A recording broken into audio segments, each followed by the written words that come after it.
Old English may sound like a dead language, but in this video I'm going to try and convince you that it's not quite as dead as advertised. In fact, there are fascinating fossils of Old English hidden within modern English.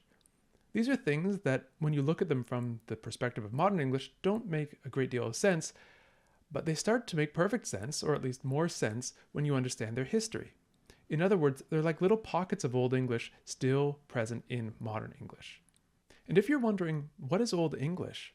It's a form of the English language spoken over 1,000 years ago.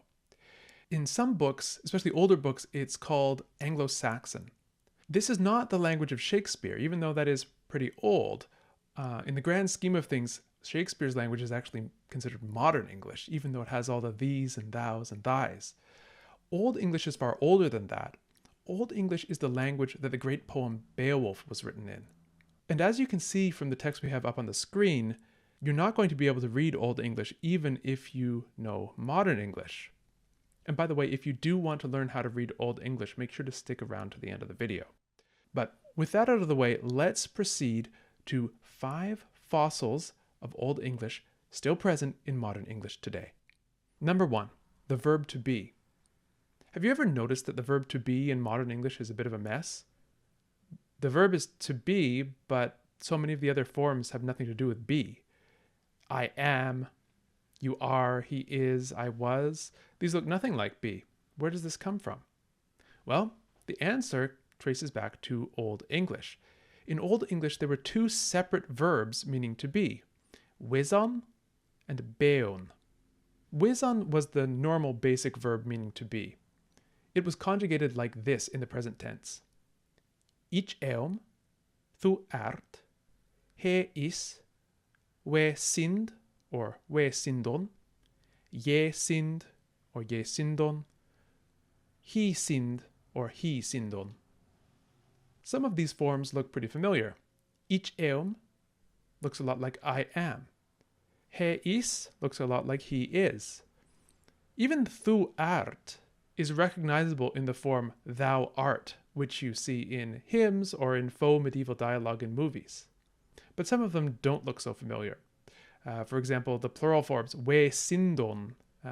This didn't survive into modern English. It got replaced by something from another dialect, although it does look a lot more familiar if you have studied German. In the past, wezon should look pretty familiar as well. Ich was, thu ware, he was, we waron, je waron, he waron. You can recognize a few modern English forms here, such as I was and we were.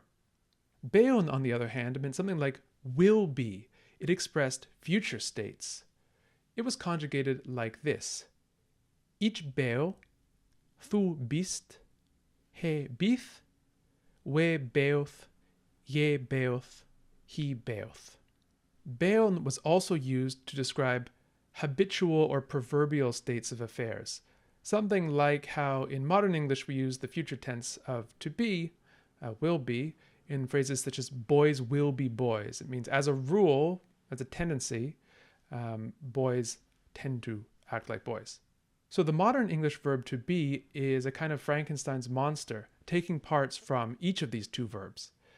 We get the infinitive form be from beon. We also get the present and past participles being and been from beon. But we get most of the other forms from wezon, such as am, is, was, were, and so forth. Have you ever been confused by the word whom? When is it supposed to be used? A lot of people think it's just an outdated fancy version of the word who, but that's not the whole story. To understand whom, we need to go back to Old English. In Old English, nouns and pronouns such as who took different forms depending on the job the noun was doing in the sentence. For example, take these 2 sentences, each of which contains a form of the word bera, which means bear. Se bera the eat. The bear eats you. Thu eatst thone beron. You eat the bear. Notice how the word bera is bera when the bear is doing the eating, but beron when the bear is being eaten. These 2 forms are called different cases of the noun. The form bera When the bear is doing the eating, this is the subject form or the nominative case of the noun bera. When the bear is being eaten, that means it's the direct object of the verb and it goes into what we call the accusative case of the noun beran. So there's a difference between nominative bera and accusative beran. Actually, we have this distinction in modern English too, but it only occurs in certain pronouns. After all, what's the difference between I and me? I is the form used when I am the subject of the sentence. I see the bear. But me is used when I am the direct object of the verb. So the bear sees me. I is nominative, me is accusative. Native English speakers make this distinction intuitively, even though they may not be able to explain exactly what's going on. And I dare say most native English speakers have never heard the terms nominative and accusative before at this point. Nevertheless, they make the distinction reliably. This distinction between nominative and accusative is the exact same distinction that is made between who and whom, or at least used to be made. Who eats the bear? Whom does the bear eat? So when we're asking a question about the subject, who eats the bear, we use the nominative form who. But when we're asking a question about the direct object of the verb, the bear eats blank, whom does the bear eat? That's when we use the accusative form, whom. At least that is the distinction as it used to exist. I know many people don't use it anymore. And for the nerds, funnily enough, the actual form that gives us whom, that's Old English wham, is actually not an accusative form, but a dative form. And the dative case is a case used to mark the recipient in verbs of giving, among other things. So I gave him a banana. Him is a dative, sort of conceptually there. It's a funny thing that the distinction between dative and accusative, as it existed in Old English, collapsed down and the old dative forms became used as accusative forms in modern English. Nerd note over. Modern English actually does have a way of changing the form of a noun to express the job of that noun within the sentence. At least sort of. That way is the possessive marker '(s). For example, if we look at the phrase the bear's claw, bear shows up as bears to show that the bear possesses the claw. Now the question is this another case? Well, in Old English at least it was.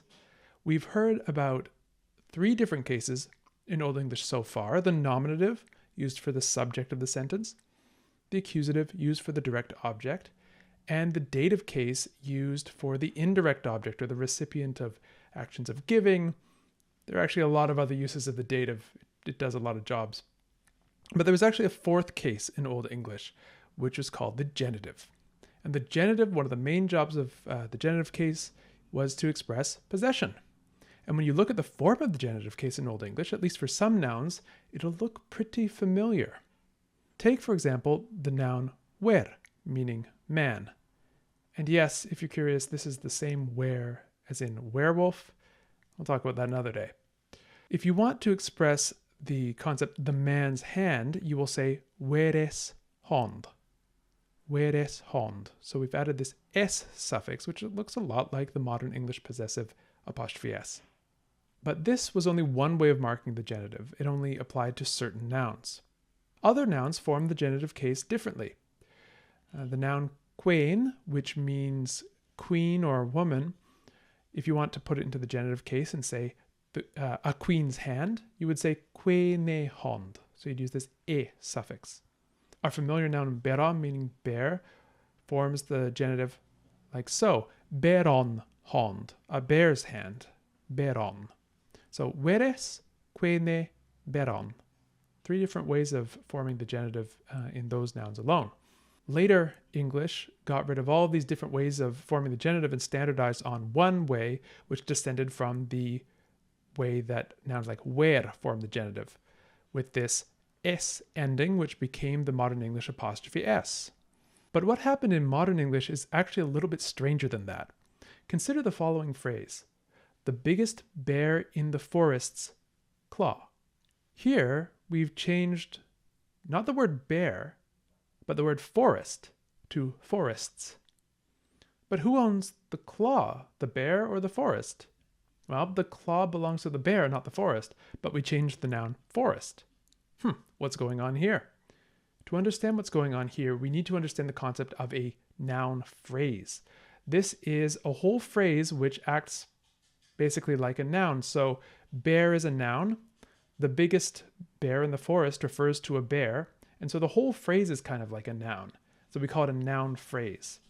So in modern English, instead of changing just the individual noun to mark possession, we add this apostrophe S to the entire noun phrase, even when the last word in that noun phrase is not the actual thing that possesses. So this is a major difference between Old English and modern English, and is, frankly, a little weird, but such is life. Do you ever get confused between the verbs lie and lay? Old English is here to help. But before we explore this, let's remind ourselves about what the situation is like in modern English, or at least what it's supposed to be like according to the grammar books. So we have two verbs, to lie and to lay. The verb lie means be at rest in a horizontal position. Here's how that verb is conjugated in modern English. We have the present tense lie, I lie in bed. We have the past tense lay, I lay in bed. And we have the past participle lain, I have lain in bed for a long time. Then we have the separate verb lay, meaning cause something to be at rest in a horizontal position. And lay is conjugated like this. Present lay, I lay it on the ground. Past laid, I laid it on the ground. And the past participle is laid as well. I have laid it on the ground twice. You can see where the confusion creeps in. The past tense of lie is lay, which is the present tense of lay, and so these two verbs kind of get jumbled up. But when we look at how these verbs were in Old English, we can clear up the confusion a little bit. In Old English, we had two verbs, lidjon, meaning to be at rest, and ledjon, to cause something to be at rest. And these two verbs in Old English conjugated very differently. The verb lidjon is what we call in Old English a strong verb.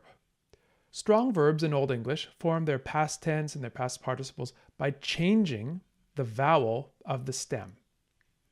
We actually still have some of these strong verbs in modern English. Sing is a good example. Sing, sang, sung. Other strong verbs in modern English include ride, ride, rode, ridden, write, write, wrote, written, and so forth. In Old English, one trick to identifying a strong verb is that its past participle ends in an N rather than in a D or a T.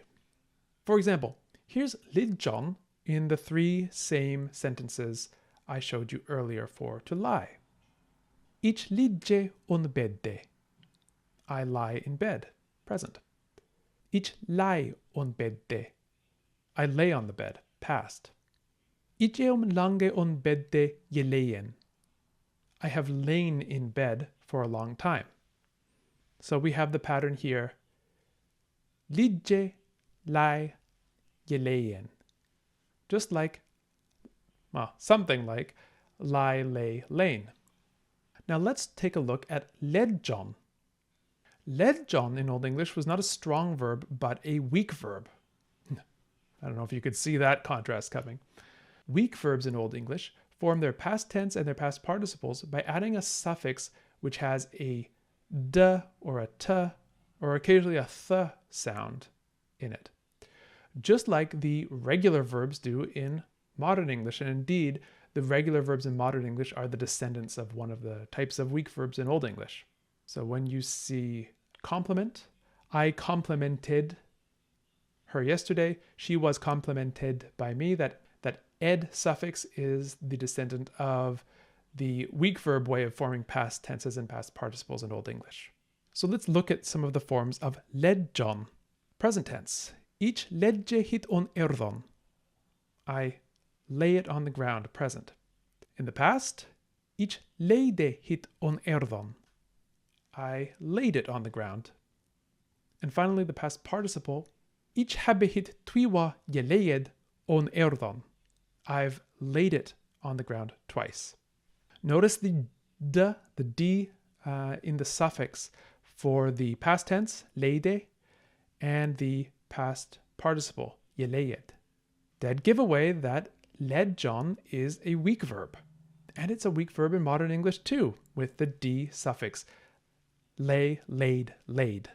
Okay, so far I've just sort of restated the situation in Old English. I haven't really helped you yet.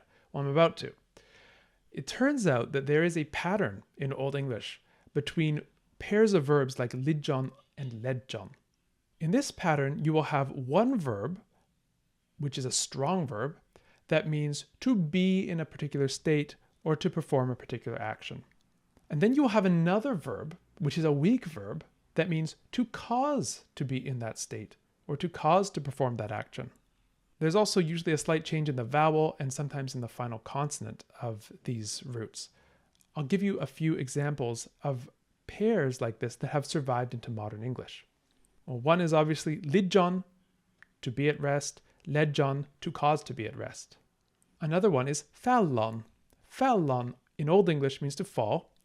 And there's also a verb fillon in Old English, which is a weak verb, meaning to cause to fall or to fell. Right? To fell a tree is to cause it to fall. Fallon is a strong verb, and fillon is a weak verb. So fallon has the past tense feol, see the vowel change, and fillon has the past tense filde. See the d suffix there. Let's see another one. There is the strong verb drinkon, which is strong in modern English too. Drink, drank, drunk. Each drank, I drank, past tense, changing the vowel, strong verb. And then we have a weak verb in Old English, drenchon, to cause to drink, which becomes the modern English verb drench, which has changed a bit in its meaning, but in its origin you can see how to cause someone to drink something is kind of like, spraying them with a water gun or something, drenching them. So if you can remember that the cause to lie verb is going to be the weak one that has its past tense in a D, then you will remember that lay, laid, laid is the put something down verb, and lie, lay, lain is the be at rest verb. At least maybe that's a little help in that direction. Number 5, weird plurals. Weird plurals in modern English. Most nouns in modern English pluralize in a pretty simple way. You will add a z or uz or s suffix spelled s or es onto the end of the noun. So cat becomes cats, dog becomes dogs, and so on and so forth. But not all modern English words work this way. We have words like sheep and deer, which pluralize by being exactly the same as the singular. So one sheep, two sheep, one deer, two deer. We also have a noun like ox, which has this strange plural in en, one ox, two oxen. So what's the deal with these weird nouns? Well, as it turns out, it's an Old English thing. To understand what's going on here, let's return to those different classes of nouns we were talking about when we saw the different ways that nouns form the genitive case. We saw, for instance, that the noun ver formed its genitive case differently from the noun queen and from the noun bera. The grammatical term for these differences in patterning is declensions.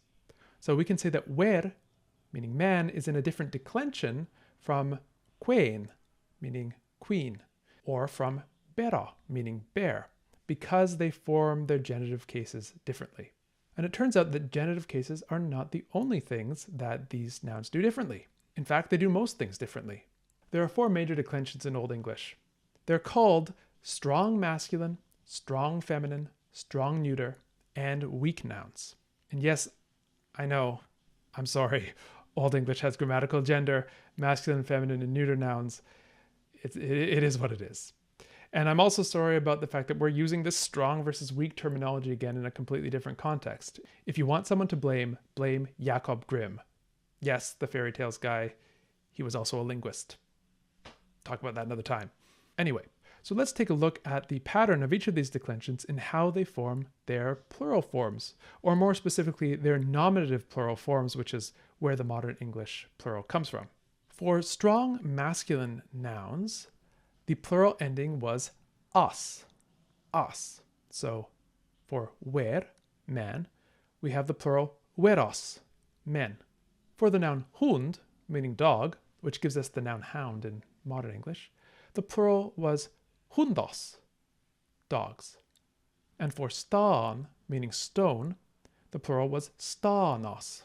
This strong masculine declension is the source of the regular plural form in modern English, the s or es suffix. So stanos becomes stones, hundos becomes hounds, and so on and so forth. The os ending, of course, got weakened to z or z, but it's still at least recognizable. For strong feminine nouns, on the other hand, the plural ending was a, the suffix spelled a. So for queen, queen, we have the plural quena. For yivu, gift, we have the plural yiva, gifts. And for idis, lady, we have the plural idisa, ladies. This a plural did not make it into modern English.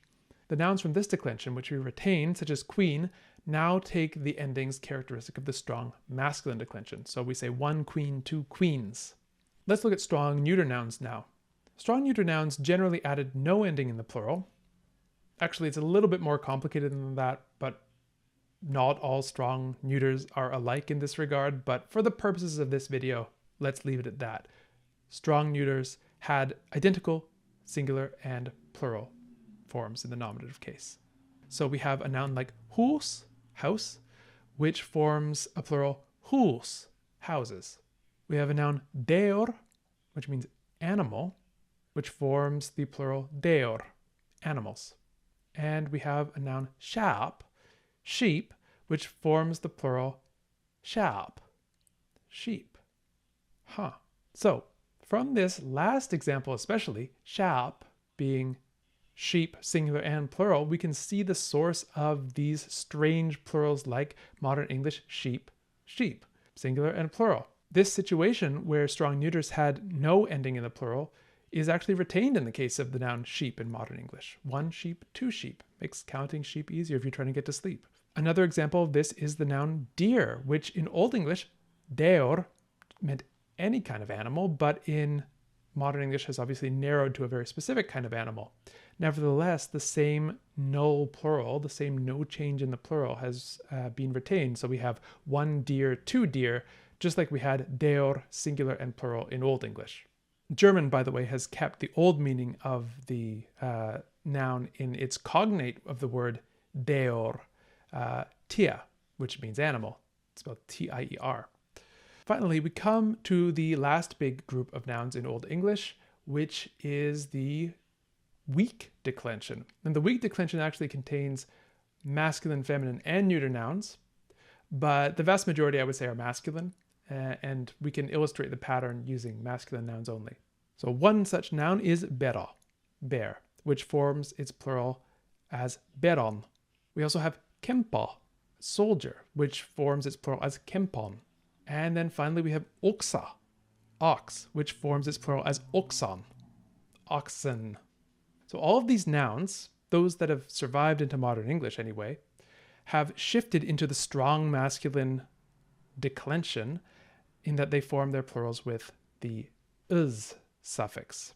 So bear pluralizes in modern English as bears rather than as baron. Although leave a comment if you want to bring baron back. I think we actually have a chance of doing it. Ox, on the other hand, retains its ancient plural oxen, but it's almost the only noun in modern English that does so. Of course, sheep and oxen aren't the only bits of weirdness in modern English plurals, but we'll leave the rest for another time. We can talk about mice and men on a different occasion. And there you have it. Lots of the weirdness in modern English is actually explainable as perfectly normal things in Old English, or at least as weirdness that existed in Old English as well. And as we've learned about this, I've sneakily taught you a little bit of Old English grammar along the way. If you'd like to learn more Old English, and maybe even read some of these texts from 1,000+ years ago, such as Beowulf, I've written just the book for you. It's called Ōsweald Bera, and it's an Old English textbook, really more of a reader that teaches you the language by telling the story of a charming bear named Ōsweald. Now you know what Bera means. and you know it's a weak noun, and you know how to make it plural. It tells you the story of Ōsweald as he wanders around England in the year 1000, gets up to all sorts of mischief and trouble and misadventures and has a great time. So if you're interested in doing that, head on over to ōswealdbera.com and you can pick up your copy. Link for that is in the description. But otherwise, until next time, keep English weird.